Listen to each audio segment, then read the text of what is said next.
I believe that the reason that guys like me or guys like Tate get so much of a following is because they've taken these characters away. I was just sitting with Andrew at his house in Romania, and I had a photo sent to me by a young man, and it was two posters, one of me, one of Andrew, side by side on the wall, framed, and a quote I said, a quote he said.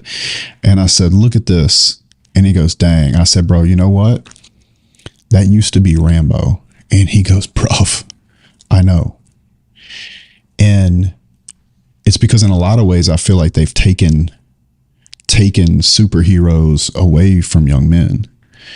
And I think that they would immediately say this because they think it's toxically masculine and all these other things. But the truth is, and even though it's repetitive, I think young men need to be masculine.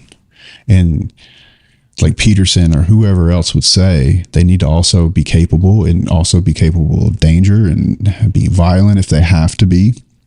And that's not wrong, as long as they can love and protect the people around them that they should be caring for. And most of those, and I would say all of those movies from the 90s, 80s, and 90s, it was a good guy doing bad things to protect and provide and take care of people that he cared for.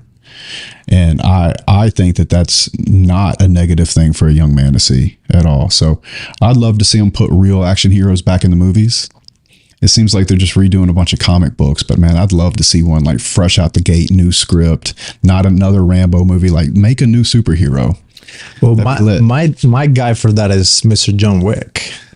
You like Wick? I've never seen it. You have never seen John Wick? No, man. I'm not a big Keanu fan, actually. I love him because of The Matrix. Yeah. I'm a huge fan of The Matrix. I was watching I watched The Matrix for the first time when I was in Romania. Tristan made me watch it. And what did you think about The Matrix? This is interesting. I had no idea I was going to talk to you about The Matrix. It makes perfect sense, bro. Yeah, it makes perfect sense. Like, I understand why Andrew calls it The Matrix. Mm-hmm. Yeah, so...